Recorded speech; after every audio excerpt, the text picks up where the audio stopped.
Tak bisa dipungkiri keterlibatan Indonesia dalam pengembangan KF-21 Boramae menjadi hal yang sangat luar biasa. Keterlibatan Indonesia dalam pengembangan KF-21 Boramae juga menunjukkan keseriusan Jakarta dalam modernisasi alutsista. Indonesia yang telah lama ikut andil dalam pengembangan KF-21 Boramae juga mengincar keberadaan Rafale. Dan pada Februari lalu, Jakarta berhasil bekerja sama dengan Prancis dalam pengadaan jet tempur Rafale. Apalagi Indonesia juga kedapatan mengincar keberadaan jet tempur F-15 Eagle II. Zona Jakarta, cari, Home Teknologi, garap KF-21 Boramae. Media Korsel anggap Indonesia sekutu pertahanan terbesar, tak bisa diabaikan. Tri Agung Gumelar tanggal 27 Maret tahun 2022, pukul 10.31 waktu Indonesia Barat. Jet tempur KF-21 Boramae.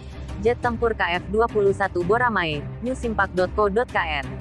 Zonajakarta.com. Tak bisa dipungkiri keterlibatan Indonesia dalam pengembangan KF-21 Boramae menjadi hal yang sangat luar biasa. Keterlibatan Indonesia dalam pengembangan KF-21 Boramae juga menunjukkan keseriusan Jakarta dalam modernisasi alutsista. Indonesia yang telah lama ikut andil dalam pengembangan KF-21 Boramae juga mengincar keberadaan Rafale. Dan pada Februari lalu, Jakarta berhasil bekerja sama dengan Prancis dalam pengadaan jet tempur Rafale. Baca juga, Australia nyalakan tanda bahaya. China hendak bangun pangkalan militer Pasifik di bawah fakta. Baca juga, beli kendaraan dan hunian di satu tempat. PR, apalagi Indonesia juga kedapatan mengincar keberadaan jet tempur F-15 Eagle II. Oleh sebab itu publik Korsel mempertanyakan biaya pengembangan KF-21 Boramae yang dibebankan ke Indonesia. Namun, sebagaimana dikutip dari The Jongang, media Korsel tersebut menyatakan jika Indonesia tetap berbagi beban biaya dengan Korsel dalam mengembangkan KF-21 Boramae, Indonesia setuju untuk berbagi 1,73 triliun won, atau 20% dari biaya pengembangan, saat berpartisipasi dalam pengembangan KF-21. Namun, mereka hanya membayar 220 miliar won, termasuk biaya awal, dan kontribusi sebesar 800 miliar won, yang tertunda hingga akhir tahun lalu karena kesulitan ekonomi, tulis The Jongang, sebagaimana dikutip Zona Jakarta. Pada akhirnya, setelah bernegosiasi dengan Korea, Indonesia memutuskan untuk membayar 30% dalam bentuk barang daripada membayar biaya pengembangan penuh pada tahun 2026. Sumber daya alam seperti gas alam, batu bara bitumen, dan karet alam terutama disebut-sebut sebagai jenis yang harus dibayar oleh pihak Indonesia, jelasnya. Tak hanya itu, DAPA juga telah menyatakan jika Indonesia membeli Rafale namun tak berdampak pada KF-21 Boramae. Bahkan jika Indonesia membeli Rafale, tidak akan berdampak pada pengembangan KF-21, jelasnya.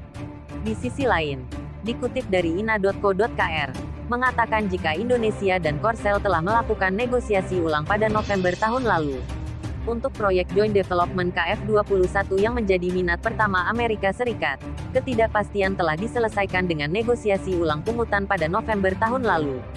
Karena KF-21 akan dikembangkan pada 2026, impor Indonesia jadi pejuang harus dipisahkan dari proyek pengembangan bersama KF-21, kata Jong Yeon-soo, Menteri Pertahanan di Kedutaan Indonesia di Indonesia. Sumber juga mengatakan jika Indonesia merupakan sekutu pertahanan yang sangat besar bagi Korsel. Dan kekhawatiran industri terkait semakin dalam, terang Yonhap. Terlepas dari hal di atas, Indonesia dan Korsel telah meluncurkan prototipe KF-21 Boramae. Sebagaimana laporan yang dibagikan oleh SBS News, menyebutkan jika peluncuran prototipe KF-21 Boramae dilakukan pada April tahun 2021.